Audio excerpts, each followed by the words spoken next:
If you could explain to us or educate us on what is this new cicada variant at saka ano pagkakaiba po nito, Doc, sa ibang mga subvariants ng Omicron? Yes, Jacob. No? This is a variant under monitoring, so which means that there are mutations, no? Nag-mutate yung type of this COVID virus to the point that there are mutations that are observed that it can evade. Kumbaga, kung yung mga nabakuna before, hindi na sila protektado, pwedeng mahawa sila anytime dahil doon sa mga nakikitang mga kaso ngayon sa, I think there are already 23 countries now reporting this particular BA.3.2, no?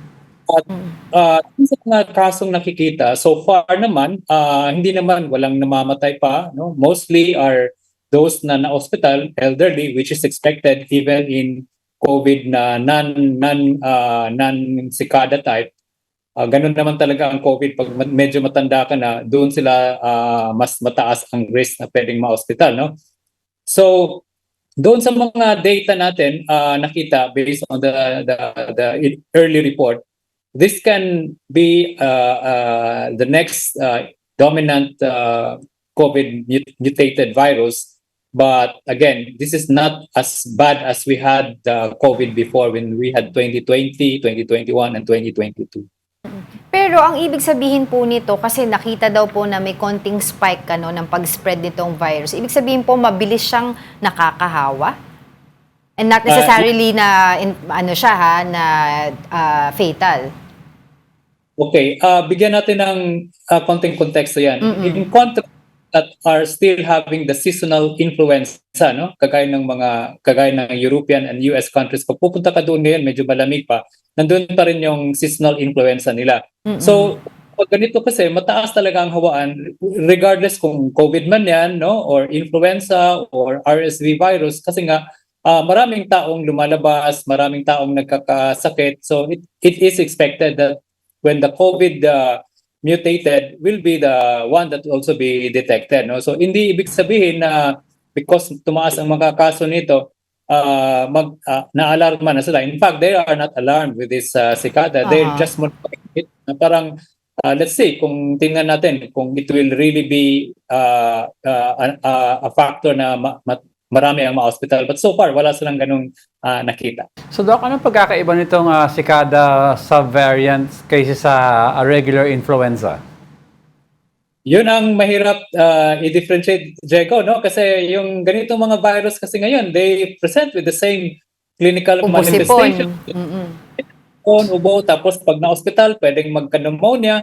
So it's very difficult to really differentiate now which is this COVID, is this influenza, is this RSV, or is this adenovirus? Unless we have the test, no? So yun ang challenges sa mga hospital na walang mga ganung kasangkapan na mag-define or mag-differentiate. Kasi talagang hindi mo alam kung COVID na ba to or influenza lang. So, Doc, should we be concerned with this variant given there's still little we know about it?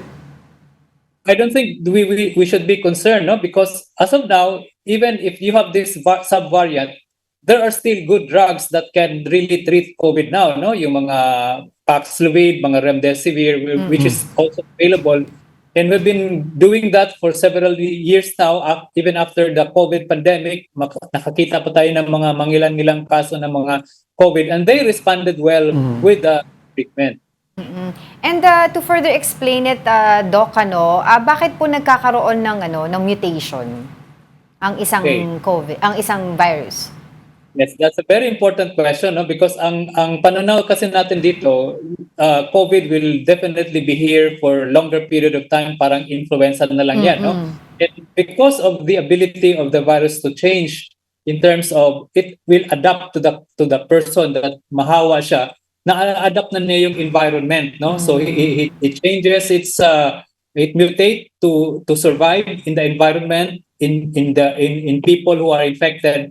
Kaya tuloy-tuloy talaga yan na hindi mawawala sa kapaligiran natin ang COVID because of that ability to mutate in order to survive. Okay. And then, of course, syempre, sabi nga natin, sabi mo rin, Doc, kanina, wag naman mag-worry. Ang Department of Health naman natin is ready whatever happens.